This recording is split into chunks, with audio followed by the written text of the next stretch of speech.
Welcome to this SOAS China Institute seminar. We are purely online today, and we are honoured and delighted to welcome Professor Tim Oakes to speak to us today. So Tim is Professor of Geography at the University of Colorado, Boulder. I had the fortune to visit there once, and I'm extremely jealous of his working place, I must say. But Tim has certainly earned his tenure there. He's been extremely busy for more than 10 years now as the director of the Colorado Center for Asian Studies. And he's also been leader of a very interesting project called China Made, which was an international research collective focusing on China's infrastructure-driven model of export development. And so this is really going to underpin some of the talk today. So Professor Oakes has got a fantastic track record in publication. As you see, perhaps from my pretty musical instruments behind me, I'm actually in the music department, and you may be wondering what on earth I would have to do with Professor Oakes' work.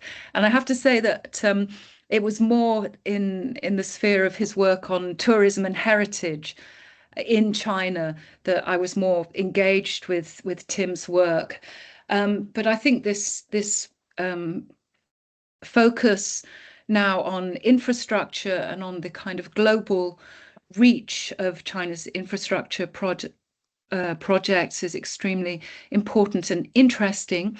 So I will flag his forthcoming book in 2026 called Living in Nuclear Asia: Socio-Technical Perspectives on Nuclear Power Development, Risk and Vulnerability. And meanwhile, I think we have pretty much a full house. So Tim, welcome. Perhaps you would like to share your PowerPoint.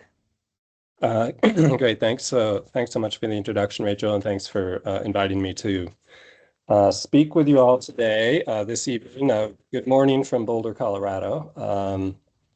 We're still waiting for winter to arrive here. It's been unusually warm, but it's great to be with all of you. I'm not going to talk about nuclear power today, but I'm also going to. I obviously have had a long career working in China, but I'm talking today as much about Thailand as I am about China, and this is new work for me. It's preliminary. I don't know as much about Thailand, obviously, as I do about China, and it's been really exciting for me to work in a new area on similar topics that I've worked on for a long time, of course.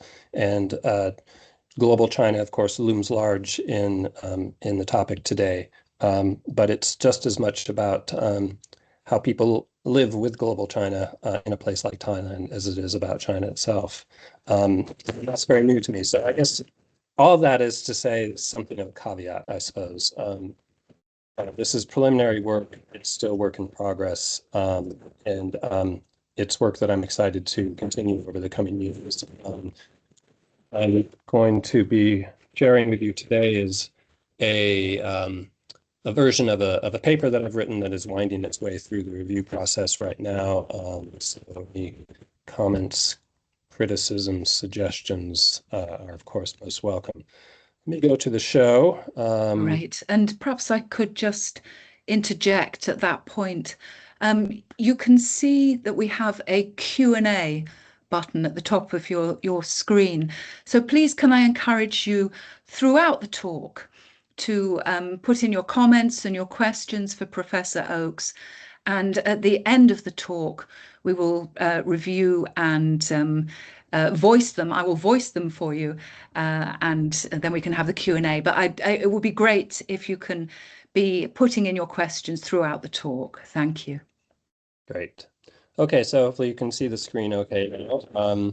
So as I said, yeah, this is a version of a paper that I've written about this topic. And the paper begins by considering the M7 motorway, which travels from Bangkok up in there in the map in the center of your screen up in the northwest corner, and travels down to where the highway actually officially terminates in Pattaya, but there's been extensions linked further down. The Eastern Economic Corridor is that region on that center map, consisting of the three provinces of Rayong, Chonburi, and Chachongsha. It's only about an hour and a half drive on this state-of-the-art expressway down from Bangkok to Pattaya. But some days it feels like it can take at least that long, if not more, to just get out of Bangkok. And interesting, people have referred to Bangkok as something of a black hole in that nothing in Thailand escapes Bangkok. Getting out of the city is a bit like defying gravity. Other people have told me Bangkok is like a sticky place that's hard to get away from. Everything sticks there like glue. And it's this stickiness and I suppose the congestion that you see in that image that is one of the reasons why the Eastern Economic Corridor, the EEC, was established. In many ways, the EEC is designed as a bypass space, one that avoids the congestion of Bangkok. It's meant to facilitate rapid circulation, flow, connection, efficiency, everything that Bangkok is not. The Eastern Seaboard region is a geography of Thailand's development ambitions. The Gulf of Thailand to the, if you think back to the map, that's the main body of water there. Back in the 1970s, oil and natural gas deposits were discovered in the Gulf. The industrial port at Mat Taput was built shortly after that with new industrial estates attached to that industrial port, emerging in the late 70s and early 80s. A major commercial port at Leong Chabang was also built initially in 1980s to relieve the congestion of the port of Bangkok, which was on the perpetually silty Chao Phraya River. More industrial estates were put in. Japan was an early financer and investor during this time, especially after the 1985 Plaza Accords really forced Japan to offshore a lot of its production facilities, particularly its automobile industry. And in many ways, the fact that Thailand has became the major automobile producer in Southeast Asia is because of the Japanese investment that started there in the 1980s, largely because of this Leong Chabang port development. These provinces are now the wealthiest in Thailand in terms of GDP per capita. They have a higher GDP per capita than even Bangkok. And they continue to capture the imaginations of Thai officials and development authorities in terms of imagining a Thailand of the future and where that's going. Visions of a second Bangkok being built here still in this region. And if you're in Bangkok, you can see billboards like this one that says, most beautiful land in Thailand, come along, build a new city, support expansion, support the EEC. But these visions of new cities and new settlements kind of belie the feeling that you get when you're spending time in the EEC itself, where it feels much more like a space of movement rather than settlement. The wealth flowing through the area seldom touches the original farming and fishing communities. And for them, the best way to benefit from development is to sell the land and to broker and move on. The Eastern Seaboard is an infrastructure space built to connect Thailand to the global economy. In 2017, it was rebranded as the Eastern Economic Corridor in a deliberate strategy to align Thailand's development ambitions with the newly emergent economic power of China and its Belt and Road Initiative. And since then, the region has seen a significant shift away from Western investment towards China as the dominant economic actor in Southeast Asia. And symbolizing that in many ways, I suppose, is the fact that a lot of the original Japanese automobile assembly plants in the region have been bought and shifted over to Chinese automobile manufacturers. in many ways, then the Eastern Economic Corridor is a bypass space of, is not only a bypass space for Bangkok, but it's evolved into a new hinterland for global China. And what I've been interested in the work that I've been doing there is this general question of how people build a sense of place and community in a space like this, in an infrastructure space that feels as if it's always on the way to somewhere else. A lot of the work that I did, Rachel in her introduction mentioned the China Made project, and a lot of the work that we did of that project dealt with this concept of infrastructure space and logistics spaces, and the kinds of, my own research was focusing a lot on circulation of labor and capital through these kinds of spaces and the constant flow and mobility that they build or that they're designed to facilitate. But since shifting to looking at what's been going on in this context in Thailand, I've become really much more interested in how people actually try and live in place without moving around in a space like this. So that's the primary question that drives this research. And in response to that, I argue that the infrastructural reconfigurations of space that characterize the corridors, special zones, and industrial estates that house much of the economic development and urbanization occurring in the global South, that these produce a new kind of hinterland, one where life is often suspended somewhere between the rural and urban, between the agricultural and industrial, and between the past and the future. Here, new livelihoods subsist and make do with uncertain and temporary opportunities eked out at the margins of global supply chains. The Eastern Seaboard's geography ambition is, in other words, a landscape caught in the limbo between connectivity and abandonment, and between development and dispossession. So what I want to do is talk a little bit about the concept that I'm trying to develop and work with, the idea of the new hinterlands. And I want to bring in global China into that conversation and talk about the relationship between China's increasing role as a global development actor and this concept of new hinterlands. But then the bulk of the talk will focus on the EEC itself as a new hinterland, and I've got 3 different parts to that discussion before we wrap up. So let's just turn quickly then to the conceptual apparatus, I suppose I should say itself. And we can begin with the term hinterland, which originally was a German word meaning the land behind. It's actively a concept that's actively used in transportation geography and the field of maritime transport and logistics to more specifically identify the territorial space of flows and supply chain connectivity extending beyond ports.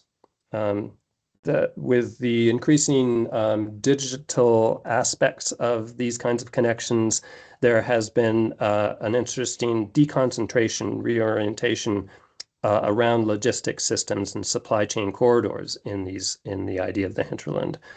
And so port hinterlands have, in other words, no longer so much orient towards a nearby metropolitan center and its port, and more towards a global geography of production, trade, and finance. And digital aspects of connectivity have really enabled that. And so with this shift in the hinterland towards a digital infrastructure space, highly networked yet fragmented, discontinuous, and heterogeneous, we begin to articulate the idea of the new hinterlands. In a very general sense, the new hinterlands are landscapes suspended in the middle of the rural or urban continuum. They are sparsely settled transitional lands within economic development zones and transnational trade corridors, port regions and logistics centers, warehousing districts, and new industrial estates where rural livelihoods are being rapidly integrated into global supply chains. What is new, if anything, about these new hinterlands? After all, logistics spaces, infrastructure spaces, special economic zones, export processing centers, development corridors, these spatial configurations have been around for a long time. And yet I think we are also witnessing a particular moment of new spatial reconfiguration that is perhaps uniquely associated with China's rise, the emergence of China as a powerful global investment and development actor. I'll talk a little bit more about that. in a minute. But I'm also kind of, as a geographer, I suppose I could identify myself as a cultural geographer interested in landscapes and how people live in different kinds of landscapes. I find it interesting to comment on the New Hinterlands as an unremarkable space, as the kind of space that you don't really think about, that you take for granted. The New Hinterlands hide in plain sight. They consist of what many might conventionally think of as ugly landscapes. Things gather there only temporarily to be assembled, to be stored and processed, and then moved along. The peripherality of these spaces, even their marginality, is really the point. And as I was saying, what I've been really interested in is thinking about inhabitation and how inhabitation in these kinds of spaces, what it looks like, what kinds of spaces of settlement occur in between all of these logistics and infrastructures of mobility and circulation. And this is echoed in some work that, for example, Viglio and his colleagues have done on corridor urbanism and Silk Road urbanism. And they ask, how does urban inhabitation proceed alongside, in, and through global infrastructures? What remains beyond the logics, rationalities, and operations of capital and the state that are imposed across topographies and terrains of urban space? And it also echoes a recent kind of call to action, I suppose, by Kanai and Schindler, who argued that we need more empirically informed studies of how ensuring connectivity and sustaining high volumes of unimpeded circulation often take primacy over addressing local needs, livelihood concerns, and the diversification of the economic base according to place-specific potentials. So in some respects, I guess the paper that it's based on is a response to that call. And just to sum that up, I really emphasize that New Hinterlands are places, not just infrastructure spaces, but they're places where the material effects of flow and circulation settle. And metaphorically, I think of this as a process of aggradation, where you get particles in suspension in a fluid liquid flow, and as that flow slows down, or as they gain weight, they settle on the bottom, and that's a metaphor for what we might see going on in these kinds of places. What role does global China play in the development of the New Hinterlands in Southeast Asia? Is it just as the dominant investor acting within the existing frameworks of capitalist development, or is China's role reshaping those very frameworks? This is a kind of a perennial question that people ask about global China in a broader sense. And I'm also interested in how we might think about that question in the context of a place like the Eastern Economic Corridor. China, of course, has been a development model for many countries in the global South, with special economic zones, export industrialization, state-centered large-scale infrastructure construction. These have been the model of what China can offer that has been sought after by many countries in the global South. The port plus SEZ plus city package has defined many of China's mega projects throughout the region. And this also overlaps with the digital Silk Road that China has been promoting, particularly since the pandemic, given the increasingly central role of digital infrastructures and smart applications in port and logistics technologies. And so digital expansion has become a specific plank of China's foreign policy, with recent concentrations of activity in e-commerce in Southeast Asia and South Asia, and on coastal states of Africa as well.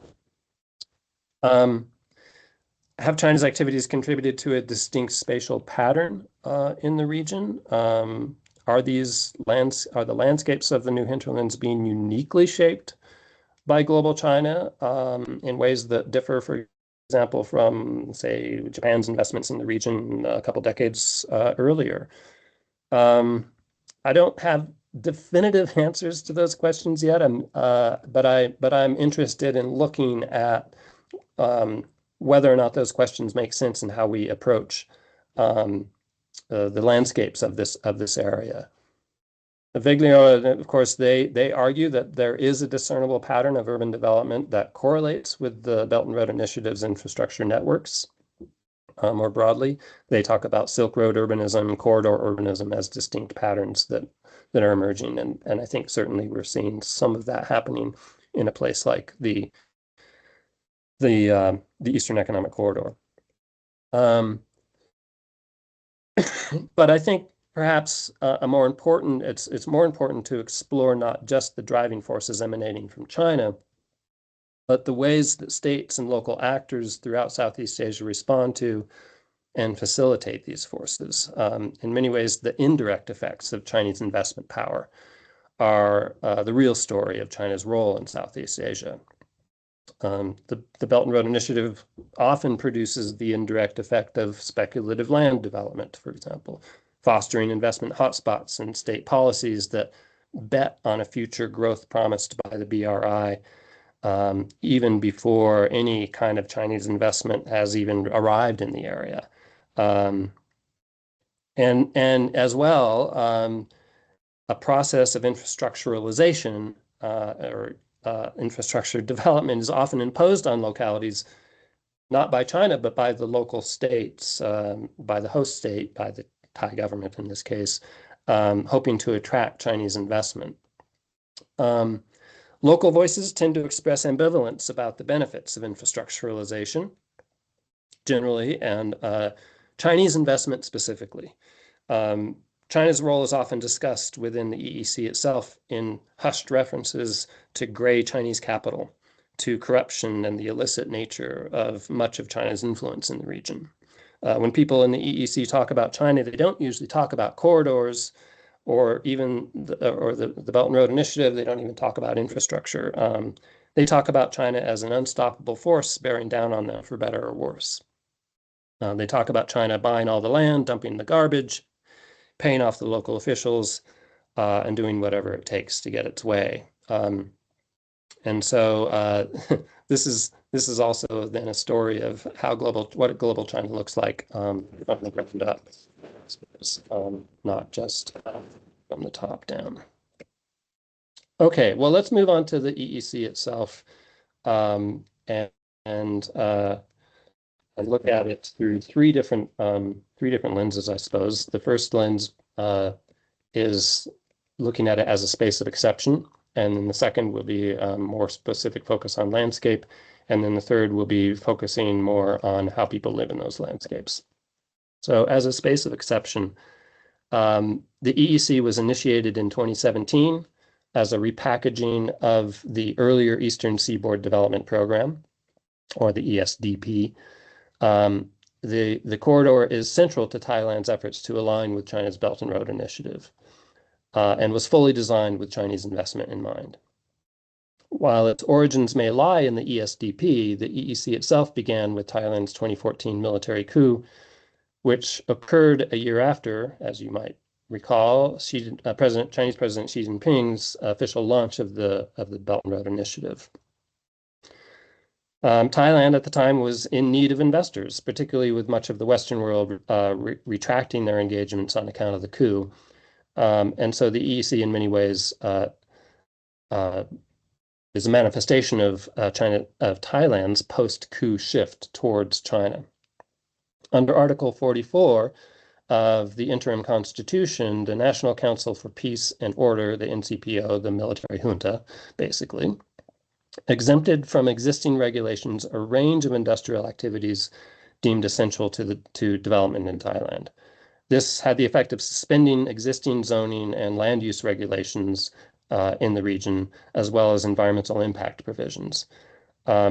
And this was followed by the NCPO's authorization of new land zoning in the EEC area specifically, effectively allowing industrial activities to be established in agricultural zones. Full authority to determine EEC planning is given to the newly formed EEC committee at the time, which means the provincial and local governments were shut out of decision-making processes for the region. The Eastern Special Development Zone Act is often referred to as the super law and is criticized by activists as a forfeiture of Thai sovereignty over its own land. The law's provisions, for example, include things like 50-year leases granted to foreign investors, extendable for another 49 years, and allowances for foreign firms to hire their own nationals as much as necessary, according to the law. So the EEC is a space of exception. This is not simply a feature of the area's status as a special development zone in the service of neoliberal capitalism, as Iwa Ong or Keller Easterling might put it. It is more directly the result of the EEC's origins in the 2014 military coup and subsequent suspension of democratic governance in Thailand. The EEC is thus a bypass space in more than one senses of the term, since it is built explicitly to bypass not only the congestion of Bangkok, but democracy within the Eastern Seaboard region itself. Several infrastructure mega projects, both planned and under construction, anchor the EEC. Obviously, this is from a promotional brochure, including these mega projects include a high-speed rail line linking Bangkok's two major airports, in the north, with an expanded Utapao airport in the south. This rail line is projected to be complete by 2029. I don't know if it's ever going to be built, but there's a lot of debate about that, both within and outside Thailand. There's the airport city itself. There's obviously the road network that's been built, the double track rail lines, major port facility. And then, of course, there's 39 special development zones in the currently. The new ones being added all the time in the EEC. 28 of these are industrial estates. And there's also a quite sophisticated digital profile. The entire region is well connected and networked with broadband. There's much of this has been a part of the promotional development of Thailand's Digital Economy Promotion Authority, DEPA, which has its own digital valley that it's building in the area. Part of a joint effort with private sector tech firms seeking to generate an ecosystem attractive to innovative technology and startup development. Alibaba is a prominent investor in the region, JD.com as well. Large Chinese e-commerce hubs, in other words, have a increasingly significant presence in the area. There's also large-scale smart city developments planned, including an airport city, something called Blue Tech City, which I'll talk about in just a minute. And the images here on the screen, these are from Wangchun Valley. There, as I mentioned, plans for a kind of a second Bangkok called the EEC City, also proposed, but there's good reason to doubt that these various smart city plans will ever be realized in the ways that they are being promoted, at least. In some ways, they serve to juice local real estate markets, but the techno-utopian dreams of these kinds of places are a real part of the EEC's efforts to attract investors. Economically, so even if economically and even demographically these smart cities make little sense, they're still a very much part of the vision of the EEC's smart future. One example is Blue Tech City. This is a rendering of one kind of high-tech smart city that's been proposed in the northern part of the EEC. I spent some time there. It was interesting. A lot of the residents, the few residents who remain, many have sold their land and left in anticipation of the city being built there. But many people I talked to in the area felt that this was simply a ruse, this whole idea of the Blue Tech City, a kind of a fake development, something to squeeze a little more money out of the land that was otherwise increasingly worthless in the area. This is kind of what the area looks like on the ground.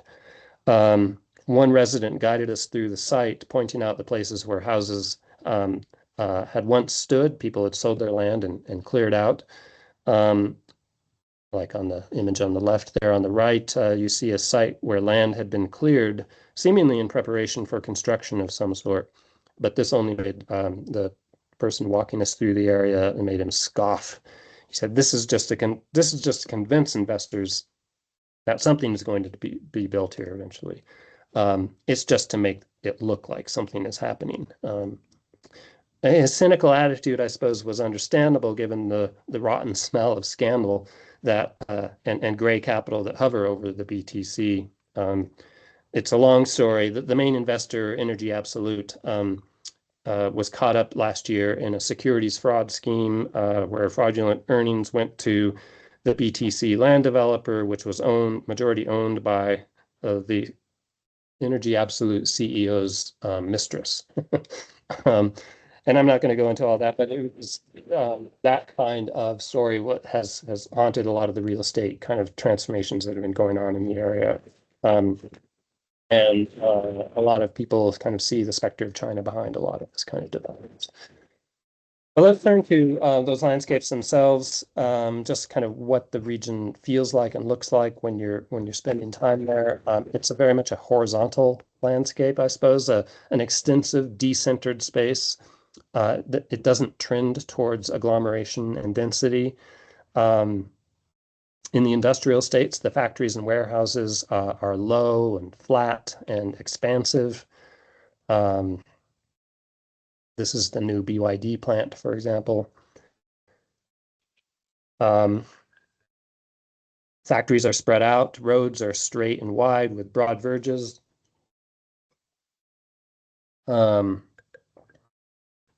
It's the spread out quality of the space facilitates efficient movement and flow. It's a landscape increasingly devoted to logistics. The road network links the ports, airports, and industrial estates and existing population centers, but these connections often bypass many of the rural areas that still linger in the zone. So the view of the EEC from these lingering rural lands is of an on-the-way place. What's a term that Alex Johnson uses when she talks about data centers located in peripheral or marginal areas. These are on-the-way places devoted to the service of distant others. And one of the interesting things that this kind of mobility sense of that hovers over the area is in many ways manifest in the mobile the spike in mobile waste and recycling and dumping that you see in the area. A lot of this also done by Chinese companies. Much of this is globally sourced by Chinese companies who have turned to Thailand and many other countries in the region, but particularly Thailand for waste processing ever since China's green sword ban was implemented in 2018. In their inherently mobile strategies, along with their connection to global industrial supply chains, and especially digital supply chains, we might call these recycling centers the quintessential industries of the new hinterlands. Local scholar Langaramsi argues that the EEC is a dump site for China's waste crisis.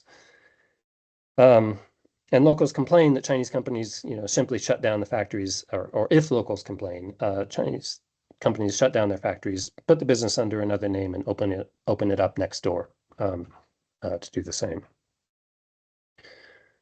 So just a little bit about the landscape. Part 3, staying in place and making do.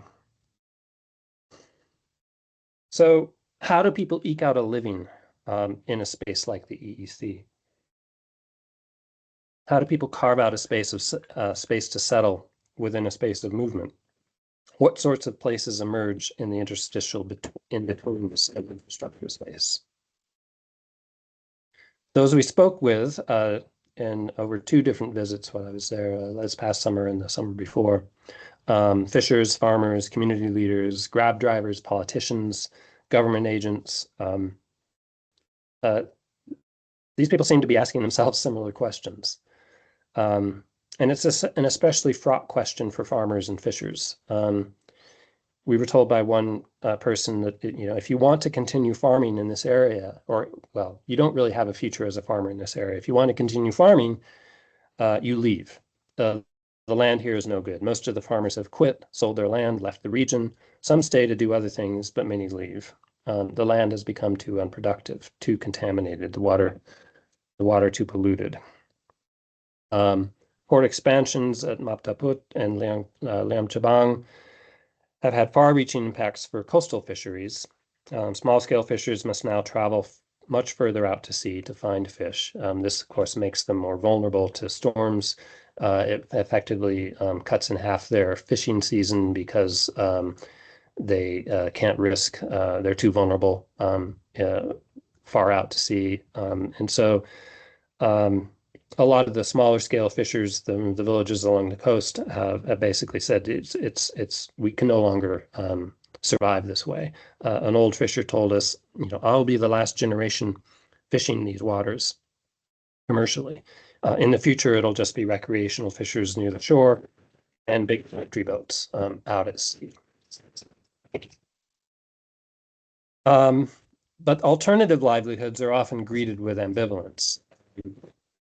For many of the younger people in the region, of course, a factory job in an industrial estate remains the most sought-after goal. Many locals only qualify for the unskilled positions in these factories, which are restricted to those 28 years and younger, 28 years old and younger. This cuts out, of course, a considerable portion of the local unskilled population. Some turn to grab to help fill the income gap. And for a lot of older farmers or fishers, grab is actually a great opportunity or a great option since they can be their own boss. They often bristle at supervision in a new position. And so grab is often a popular option. As one told us, I couldn't qualify for a factory job, but factory work is so boring. I wouldn't want to do that anyway. You're like a robot there. This idea of working in a factory, while these were coveted jobs with benefits and long-term possibilities, and many of the young peoples that we talked to, many of their parents, of course, were encouraging them to get jobs in these factories to help support the family over the long term. We did hear over and over again this comment of kind of, well, you're very, very, very different from the kind of traditional livelihoods in this area, and becoming a robot became the one of the most commonly heard metaphors for that transition. One person had this to say about the kind of the new life that greets you in these industrial estates, right? You wake up at 4 a.m, you grab some breakfast, you get on your motorcycle or in your car, you drive 30 minutes or an hour to the factory, you work all day, drive back home, eat some food, spend a few hours on Facebook, go to bed. That's your life. These are the coveted jobs of the EEC. These are the jobs kids' parents want them to get because they come with benefits, with security. Kids can take care of their families with a factory job, but they also become robots. So this particular person who told this had devoted herself to preventing this kind of thing from happening in her own community. She hoped to convince local youth that becoming a robot or leaving for Bangkok were not the only options available to them. And she and her partner had created a community center and a cafe for local youth to hang out after school, to play games, to watch performances, and get advice about higher education opportunities. This was also this same person also talking about how, in fact, even when you look at the factory as kind of the gold standard of what you would like where you'd like your kids to work, often they're not hiring local people anyway. Most of the people who work at the factories are not locals. They come from the Northeast to get jobs. One person we talked to who was a local official who actually checked, his responsibility was the immigration status of many of the workers in the area, was finding that a lot of the factories were hiring mostly Cambodians and people from Myanmar, most of whom were undocumented. But back to the activists that we were talking to and who built the community cafe, we had a lot of conversations about infrastructure, about about the increasing circulation and convenience of moving around the area. But she was, she had this to say. She said the facilities and highways are much improved around here, but it's not really for us. It's just for the outsiders. We don't really make money from the roads. They just make it easier for people to leave for Bangkok. And again, like I said, she was doing what she could to prevent that from happening within her own community, the town of Rayong in the far southern part of the EEC, where they set up this cafe that featured a pop-up exhibition on the history of industrial development in the area and its social and environmental impacts on the region, as part of educating locals about what had kind of happened to their area over the years. The challenges she described were not simply those of a community being forced to undergo rapid economic restructuring, but a community whose sense of place had been forcibly unbound by the space of movement it now found itself living within. And so in some respects, hers was a project of anchoring that community around new senses of purpose, new sense of place. Excuse me. Scratchy voice today.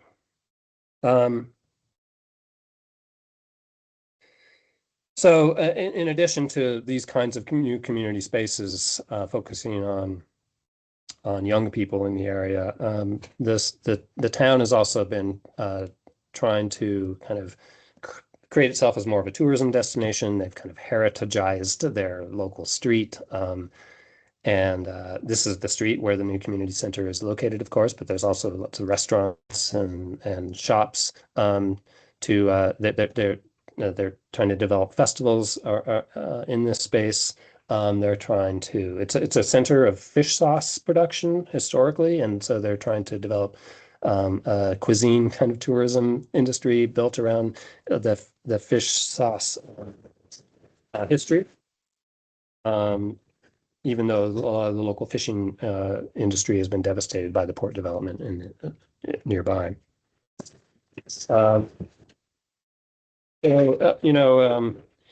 These projects that strive to keep what remains of the these projects that strive to build a sense of place, I suppose I could say, in these kinds of communities, they're like the projects that strive to keep what remains of the local beach from eroding away.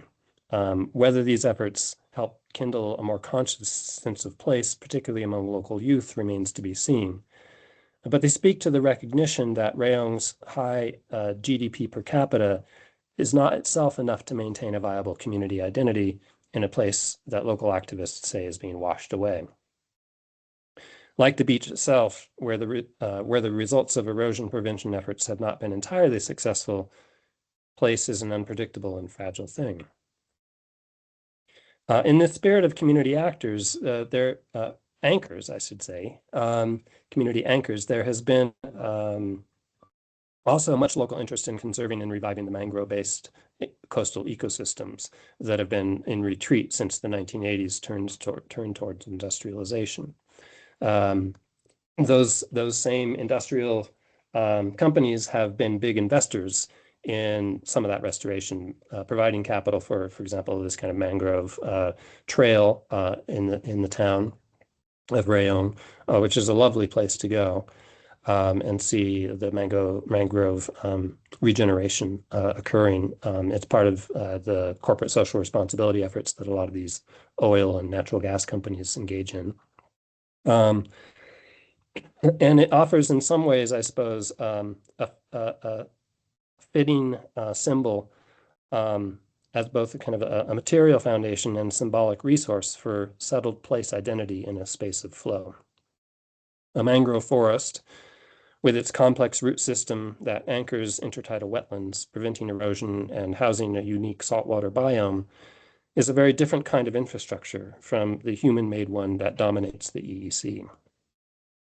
Whereas one is literally rooted in place, the other has been built explicitly to extract value by facilitating rootlessness temporary storage and circulation of goods, people, data, and garbage. Viewed in this context, Rayong's mangrove trail is more than just a nice place to take an evening walk. But my argument in this presentation ultimately is not about the importance of mangrove restoration, however necessary that may be. In some ways, what's happening in the EEC is a very familiar story of how inequality and precarity emerge when economic restructuring and rapid livelihood transitions occur. This has been the story of economic development the world over. Nor should it be surprising that new connectivities and new infrastructures produce new disconnections and blockages, forcing workarounds and efforts to make do in a space that is increasingly designed for distant others. This has long been a staple of critical infrastructure studies as well. But with the idea of the new hinterlands, I've tried to offer an extension beyond these relatively well-worn avenues of critique. The new hinterlands describes a space that more and more people find themselves living in within the infrastructuralized zones and corridors of the global South. Our default analytical lens for interpreting these kinds of spaces has been urbanization, leading to an understanding of such spaces as a temporary phase in the transition, maybe inevitable transition from rural to urban. But these aren't just urbanizing spaces or spaces where alternative models of a more China-centered urbanism hold sway. These are new spaces dedicated to circulation, logistics, and the logic of the bypass. They're spaces designed to facilitate temporary flow-through, advantaged by their continued peripherality. They eschew agglomeration and density. And while they may promise utopian smart cities to come and abundant land for a new class of professionals and supervisors to enjoy the good life, in practice, they trend away from settlement and permanence. The new hinterlands thrive on suspension, on waiting, and on speculation. And as I mentioned, finally, the paper offers a preliminary response then to Kanai and Schindler's call for more studies on how infrastructure-led development's obsession with unimpeded connectivity neglects the increasing precarity of people who live among those infrastructures. So with that, I will love to hear your comments and questions and criticisms. Thank you so much. I also want to acknowledge funding for the research that I've been doing comes from the Henry Luce Foundation, Center for Asian Studies at CU Boulder, and the Department of Geography, and a long list of people who've helped me so much, who know a lot more about Thailand than I do, and who I continue to look forward to continuing to working with in the future. So thanks a lot.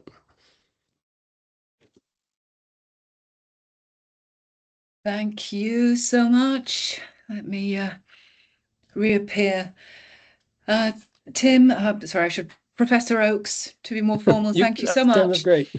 That was really a very fascinating and beautifully clear presentation. It's you have a good kind of linear flow, I must say, much like your infrastructure, but it was extremely good to get to the local voices. I was okay.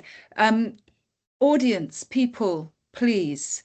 There we go. I'm seeing a few more questions flood in now. I will continue to talk just for a couple of minutes so we can gather a few more. People were a little polite and a little shy while you were talking, and so we didn't get much comments and questions. But please, let's have them now, audience. Otherwise, you will just have to listen to me blathering on, and that would not be good.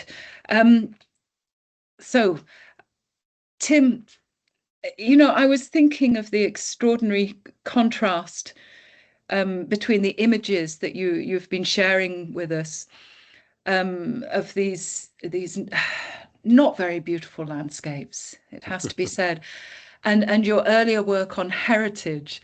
I mean, it's so extraordinary. I was saying at the beginning of this talk that your work on heritage destinations and tourism in China was really where I first encountered your work. And I was thinking, this is just such an extraordinary contrast, right? And perhaps an escape from the glossiness and the inescapable presentational nature of this kind of the heritage scenes that you've engaged in the past.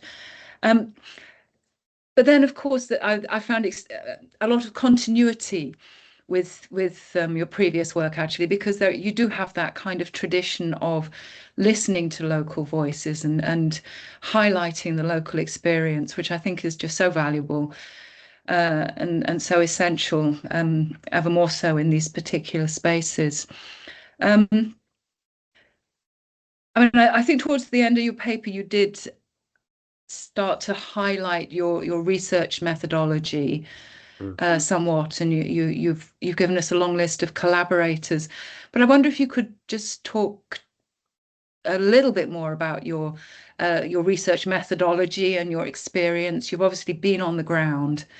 Can you talk to us a little about that first? Yeah, I've been really lucky to have some really fantastic people who've helped me tremendously on the ground. As I said, I'm new to working in Thailand. I don't speak much Thai. I certainly don't speak enough Thai to converse with people, and so I've been working with interpreters.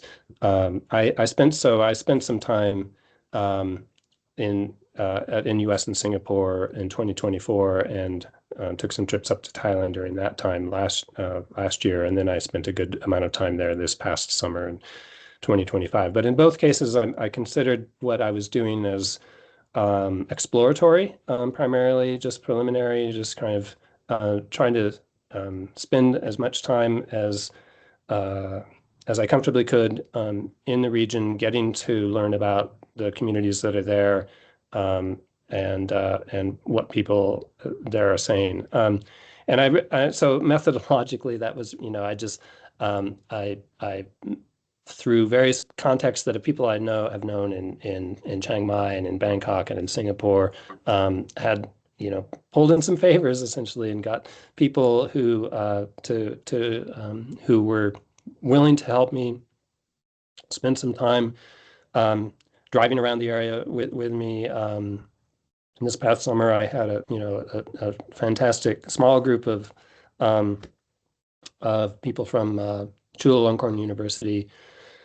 There were also people who have also done academic work in the area. Dorothy Tang at NUS, Andrew Stokols, who wrote his dissertation partly on the EEC and the digital development going on there. They had context, they knew people, so this is a kind of a snowball type of process where people got me in touch with people they knew. I suppose I was really fortunate to meet a lot of community activists who have been really vocal about what's been happening in the area, and have been really willing to share their perspectives with someone like me. I think with, also with the idea of getting more of the word out about what's happening on the ground in these places. And I was a little surprised by the openness with which people shared their perspectives on and experiences. Because I'm someone who's done ethnographic work in China, as you know, for my career, and that kind of openness you just don't find. And so I've been really, I guess, surprised, but also aware of the kind of the responsibility that comes along with that kind of engagement. And more so than what I've done in China, this project is emerging into more of a community geography type of project. I think that will, I think, over the coming years, try to work more and more directly with these community groups, because it's really important work. Originally I wanted to do a project on kind of Chinese investment, and it's still a project on that. But the ways people have responded to that has really become the real focus. And yeah, so right, yeah. No, that's extremely interesting. I mean, I was quite struck by the way that you were talking about activists at one point as anchors and giving the metaphor of the mangrove grove, right? Yeah, I think that's nice, and it's very interesting to hear this idea of community geography. So I actually engaged work with the community then. Fascinating. Thank you. Wonderful. Good. So we have some good questions and comments now. Shall I read out? Yeah, let's why don't you go ahead and read them out. So I'll our try to first, follow along with them as well. Yeah. So our first one from Vadim Atnash, right? That way around. Apologies, I've just got the name here. This is an interesting one. So, do the local people view the expansion of Chinese businesses as a form of colonialism? Oh gosh, and in some cases as ecocide. There we go. Yeah, it's, let's get right to it. I mean, I think, yeah, some of the people do. I didn't hear the term colonialism specifically being used, but certainly this idea of China as a kind of an unstoppable force bearing down on people for good or not. And I think, it's interesting. A lot of the people, there's a significant overseas Chinese community in Thailand, of course. There are Huaqiao people who've been, from all sorts of places along the Chinese southeast coast for generations, and many of them live in these fishing communities. Many of them have been in this area for many, many years. And one of the first things people would say to me, when we'd be talking to them, they would say, "I myself am Chinese. I just I have Chinese heritage, Chinese lineage, and but I wish the Chinese would leave Thailand alone." People would say that, um, and of course, I mean, I suppose I do have to admit, I mean, back to your question, Rachel, about methodology, so much of it was focused on particularly this last trip where I was spending a lot of time with community activists and then, of course, the people that they knew and the people that they put me in touch with. And of course, since this was just exploratory, I was willing to just go along and talk to anybody who I could without a really systematic process of kind of identifying, okay, these are the places, these are the sectors, these are the people I really need to look at. So in some ways, the perspective you've gotten in this talk was one that was really shaped by those activist kinds of voices.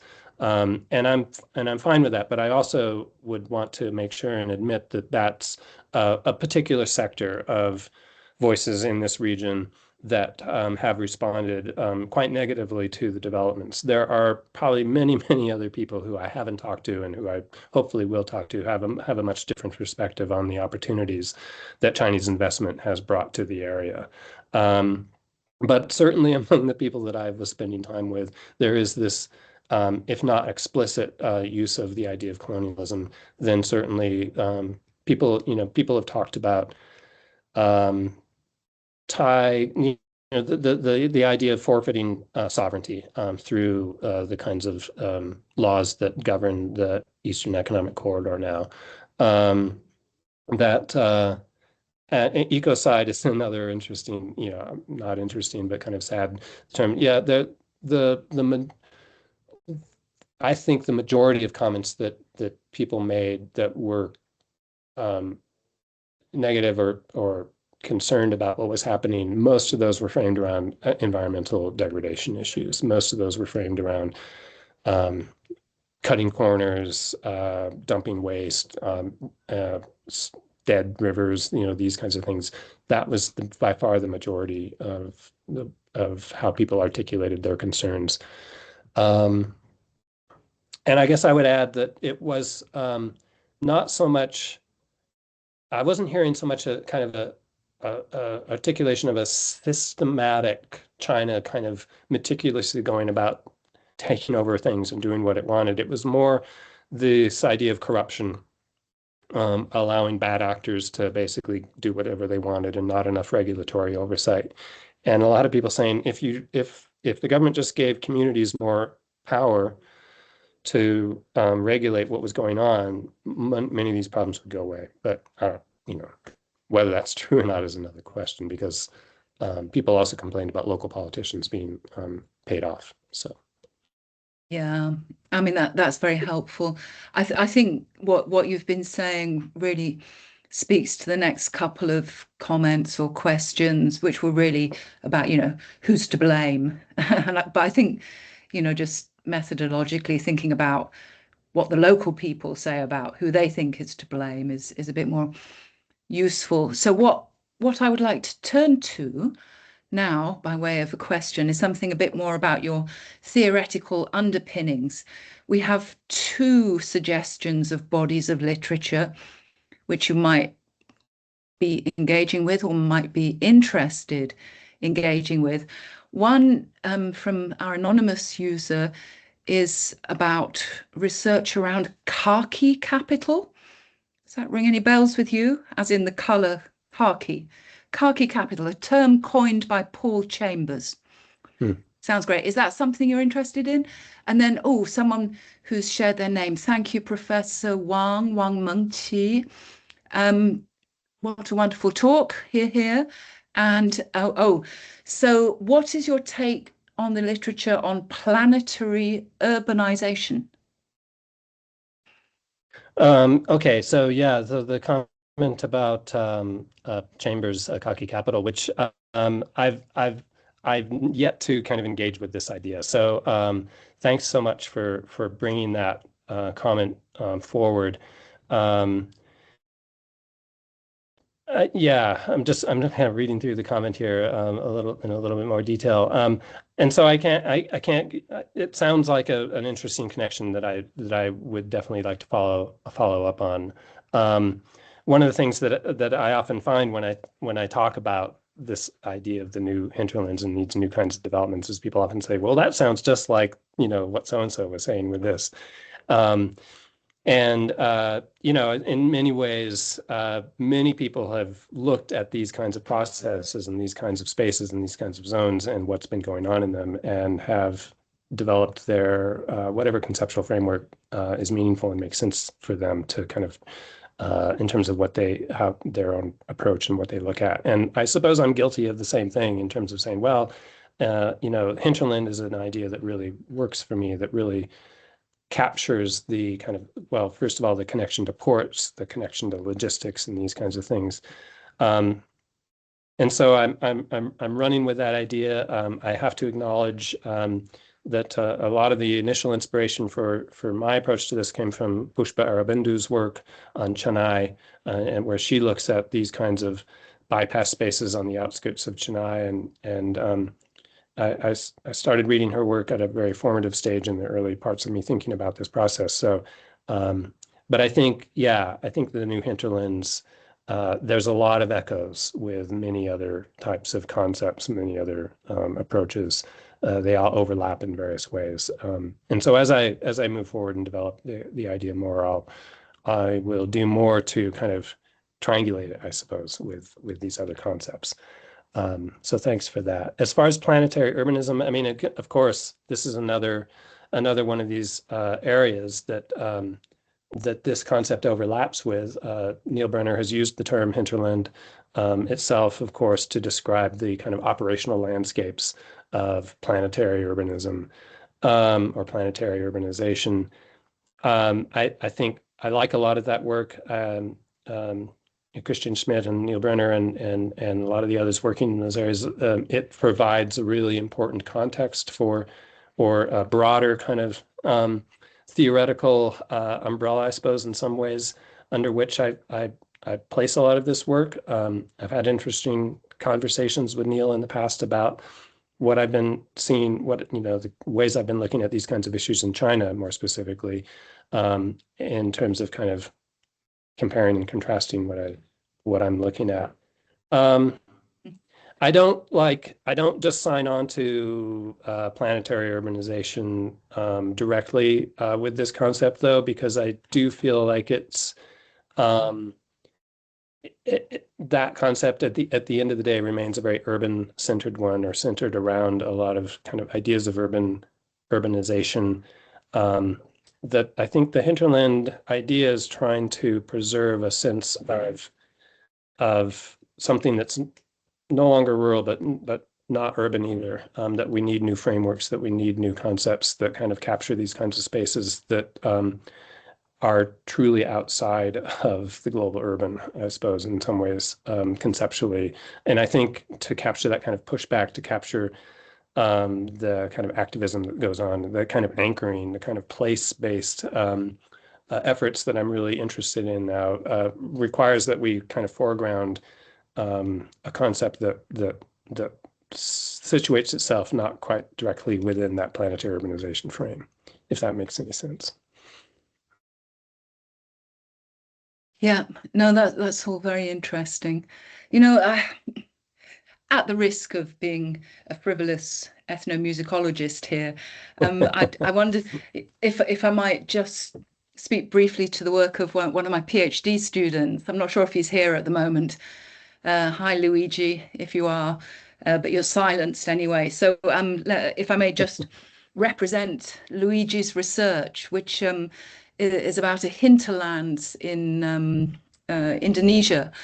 And it's some very interesting work thinking about marginalized groups of young men in these kind of in-between spaces. And he talks about their creation of community, which is drawing on very traditional things. They draw on these forms of ritual possession, trance, I suppose you could call it, mixed with a kind of metal music or punk kind of musical practice, and so they march around in the Ramadan period, making like terrible noise and upsetting all the neighbors. But that is actually a very powerful form of community building and certainly expression.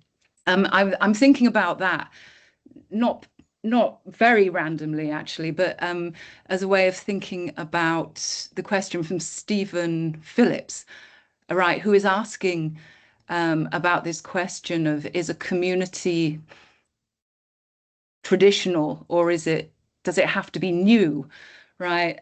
So let me just read this properly. Have you got this? Given the traditional Thai way of life, is it possible for residents here to be incorporated into areas like the EEC, or do they lead to completely new communities who have to adjust to a new way of life in these zones?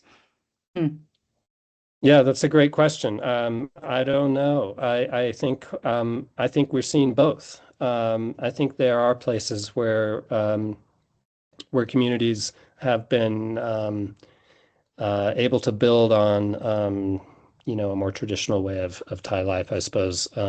A lot of it anchored by the temples in the area. One of the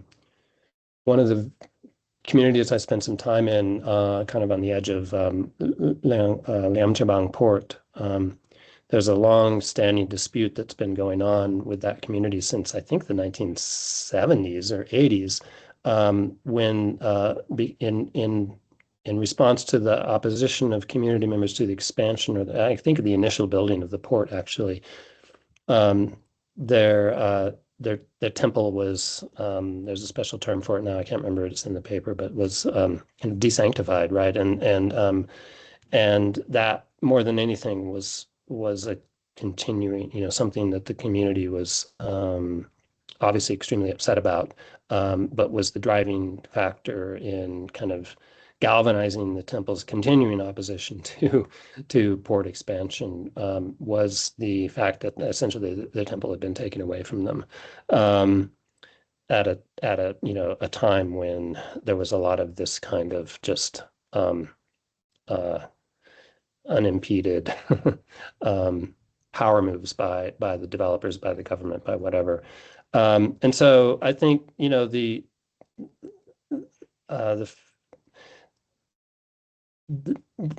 there's a real effort among a lot of the community members to maintain as much of that kind of traditional way of life as possible, to go back to kind of the community as it was. But I think what I've been seeing mostly with a lot of the activists that I was spending time with was a sense that, yeah, we need to build a new kind of community. We need to build things anew. That seemed to be most of what was happening, or what people were telling me in the areas where I was. But I think it's still an open question. There's a lot more for me to learn about what's going on in this area. Yeah, that is interesting, isn't it? And very much that flows directly into the next question, actually, which has come from Roberto de Vela. And they're asking about alternative models here. So I mean, really, you're speaking a bit to a kind of reactive, how does one survive in these very kind of precarious and disempowered spaces? How do you make do? But this question seems to be asking for another model of development, Yeah, right? yeah. I think, I think a lot of the people I've talked to aren't they're not against industrialization. They're not against development. They even like think, yeah, the infrastructure a lot of the times is great. And it does bring a lot of benefits. I think what people are most upset about is the kind of taking away that democratic process. Such as it was, was always somewhat limited in many ways, but and maybe not so much democratic process, but taking away kind of the power of local institutions, local governments to have a say over what happens in a space like this. So I think the alternative is not so much to say, oh, let's not have this kind of infrastructure space development, whatever. I think it's a little simpler, right? Some basic tweaks that would allow locals more say in what happens, that would respect the zoning maps and the way that they're laid out. This was a point of conversation all the time when I would talk to people. One of the first things they'd pull up their phone, they'd say, here's the zoning map, here's where we are. We're in this color, not that color. And this is what needs to be respected. These decisions that get made about how our land is used, they need to be followed, and we need to be the ones who make those decisions, or at least have a say. And, that's 90% of what people want. And then they say, yeah, our young people, they do need those factory jobs. Then maybe becoming a robot wouldn't be so wouldn't be so bad if there wasn't this kind of broader pervading sense of alienation. And I think the alienation is also kind of compounded by the idea of China as as a distant other that doesn't really respond to those local needs. That seems to more often, from the perspective of the locals, that seems to more often be willing to work with the kind of the mafia or the illegitimate side of things to get their way, rather than working with local communities in a meaningful way. Again, there's much more work that I need to do to kind of really assess the extent to which that's happening. But I think in initial response to Roberto's question is that it doesn't take, a whole alternative model. It just takes doing this one in a way that respects local people and local voices. Yeah. The next question is from Elisa Aurelia. That is a familiar name to me, I believe. Hi, Elisa, if you're the same one. So Elisa is raising this question of the delivery drivers. Oh Yeah, God, Grab, right? So I had a yeah, moment there, because Grab is not a familiar name in my part, well, in my part of the world. In London it would be yeah, Uber yeah, Eats, I yeah, suppose, yeah. and in Central Asia, or are we now calling it the Silk Road? Um, it's Yandex Go. Yeah. But these are all working exactly on the same model. So I was also struck by this idea of the delivery driver as a liberating space. I mean, that's not how we talk about Well, those yeah, I jobs don't want to here, right? oversell. I don't want to oversell that, right? And so I appreciate Lisa's question. I think she's absolutely right. I mean, yeah, there's, you know, these are gig labor is inherently precarious, inherently exploitative in many ways. Um, and I have had very limited conversations with Grab drivers in this area. And so I can't claim that this is a different, like it's something different that we need to kind of pay attention to, that presents a different way of thinking about the role that these kinds of jobs play. I'm not prepared to make that forceful of an argument at this point, but I am, I am interested in pursuing this further. Um, this was presented to us by a number of people as a great option for guys mainly. It was mainly guys who were too old to do work in the factory. They couldn't do their traditional livelihood, farming anymore. And they're like, yeah, Grab's great. I mean, it's perfect. It's just what I need. I can choose my own hours.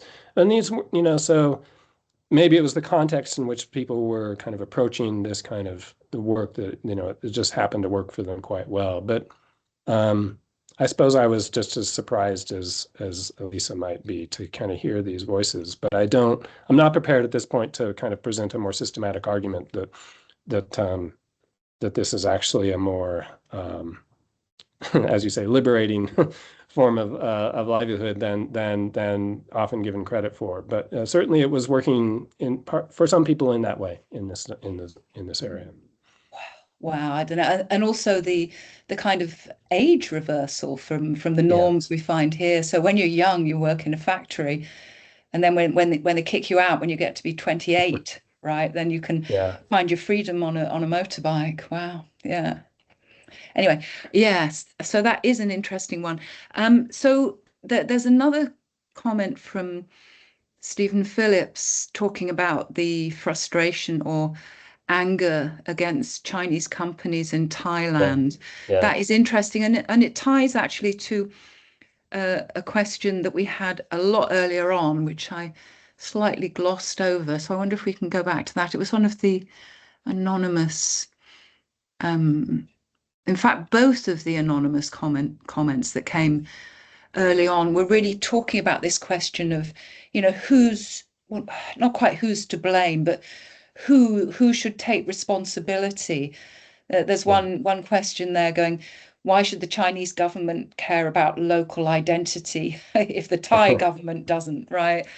So Right. so these questions of, who is seen to be the major actor in these spaces is an interesting one. I mean, I could talk a lot about this in Kazakhstan, for Mhm. example. I mean, there's a lot of anger directed at, well, often very unfortunately at Chinese workers, Yeah. and it's certainly not their fault, but Chinese workers who are in Kazakhstan and working on these kind of development projects, and, Yeah. and they're the targets of local anger often. But is that fair? So what's the situation in Thailand? Yeah, I think there's similar anger. And it's not, I mean, it's not just Chinese workers in some of these factories. It's like I mentioned, it's Cambodians, it's people from Myanmar, people who are more desperate in many ways than even the local people in this area. People from Northeast Thailand coming down. So, but the anger is, I don't think the anger is directed towards even the Chinese workers. There's actually not that many in the general scheme of things, Chinese workers in these factories. I think it's the anger that I saw was directed um, at anybody who was being paid off, basically. I mean, that was the real sense of what people were so upset about was the illicit nature of so much of what was going on. Um, as you know, and so Stephen's got this other, point about repatriation of profits and people being angry about that. And I saw a lot of that kind of reaction as well. He asked if I've been looking at the details of the distribution of economic benefit, and that's the intention, is to continue working on that. I don't have a lot of that yet in any meaningful way. There are other people who have been working on this kind of thing in Thailand, obviously, in the EEC in some respects, and so that's an ongoing project that I need a broader context of what's actually going on. I don't know, statistically speaking, I suppose, to kind of provide that context to the voices that I've been hearing on the ground. But I think, that's certainly what people were saying to us about, especially a lot of, in terms of the automobile industry, people were comparing Japan and China in this way, saying, when Japan set up their industries here, they were very focused on developing forward and backward supply chain connections. There was a whole kind of set of industries that were built in Thailand in this area around the Japanese automobile industry that really benefited a lot of Thai companies, obviously, that created a lot of good, well-paying jobs. And I don't know if it was like more of a kind of a nostalgia for the Japanese or whatever it was, but they was like, well, now that the Chinese have bought up all the Japanese factories, those connections have gone away. Symbolically, the company most often talked about in this context was BYD, which is not entirely. I mean, part of the problem is that when you compare an automobile industry based on standard kind of internal combustion engines, that's a very different production process that has all sorts of different kinds of moving parts that is much more easily that it more easily facilitates these kinds of supply connections with the local economy. When you have a electric motor being put in an e-vehicle, there's far fewer of those kinds of connections in the first place.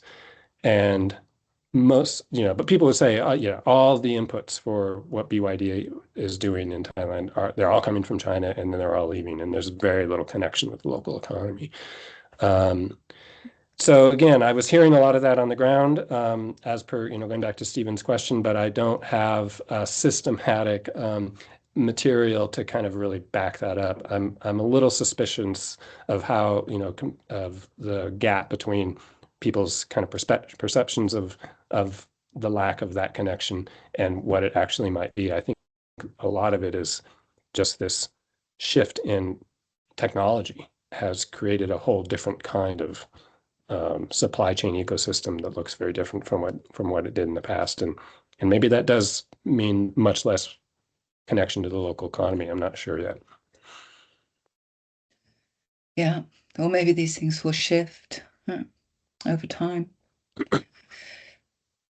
Super interesting. Now, I had a very nice little kind of final question, which seems to have disappeared. That's weird, isn't it? Is it possible for people to withdraw their question if they have to leave or something? Maybe that was it. It was a nice thing about your advice for young researchers. I mean, but maybe it's a bit of a big one. So I think that is the end of our questions, unless you have some words of wisdom for young scholars. Sorry, just to hop in, I've actually saved the question if you want me to copy and paste it back in the chat. Oh, that's very kind of you, Adam. Sure, let's see. Oh, waiting on bated breath now. I think probably the person had to leave. Oh, there we go. New post. There we go. From Adam Frost. Is it this one?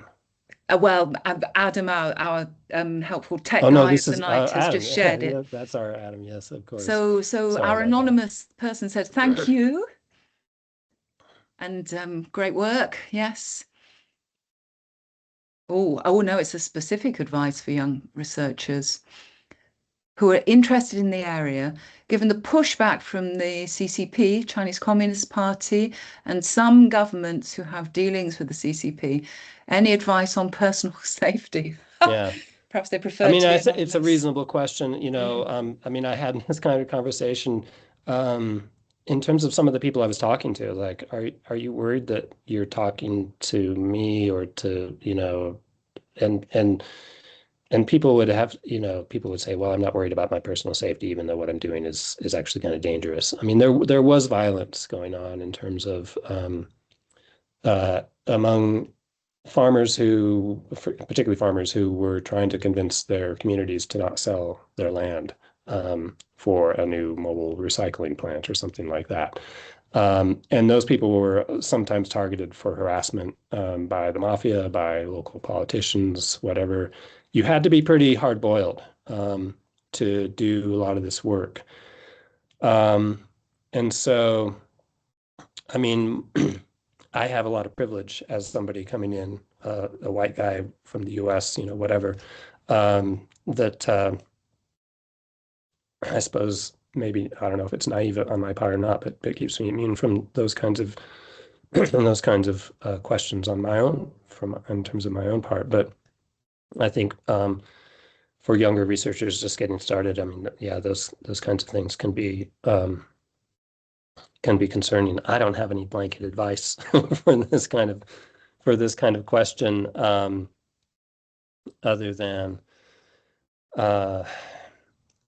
I think, you know, I don't know if this is helpful or not, but one of the people told me, which I thought was really interesting, was when he said, you know, first of all, I'm not scared. I'm not worried about my own safety. But what does scare me is when people don't know what's happening. And it's not just this issue, oh, we need to get the word out. But, you know, he's like, when you shine a light on something, you people are less willing to push back in illegal ways, or, you know, whatever. I'm not articulating it well, but, you know, his idea was that the more exposure I get, you know, if you write about me, if I'm in the press, something like that, that provides some level of safety. I don't know if that's right, or I don't know if that's true or not, because maybe that makes that person seem as a bigger threat and needs to be dealt with in some way. But his perspective was like, the more people I know, the more people I talk to, the more public this is, the better off we all are. You know, it's kind of like how important it is in a community to have a lot of people on the street. Like that's public safety. That's a metaphor for kind of what he was talking about in a more general sense. I don't know if that really helps in terms of thinking about the research itself, but, you know, I took that comment to heart. I thought it was really interesting. I think that's a very important question, and thank you for answering it very fully. I mean, yes, there are no easy answers, right? There are no easy answers, but it's very important to be talking about these things. As Vadim is saying, they're a typical problem for all indigenous communities and activists. Thank you. Yeah, and another thank you from Stephen Phillips there. Very interesting. And indeed, we are looking forward to a follow-up, perhaps even sooner than in 2 years' time. Wonderful. I think probably we are approaching the end of our time. In fact, we have 1 minute to the official end of our time. That was very nicely filled. So it only remains for me to say a big thank you from the SOAS China Institute. Thank you so much for being with us. Thank you from myself personally. Really enjoyed that. I feel like I can now, like, you know, understand what people have to say about infrastructure and hinterlands. I'm very pleased.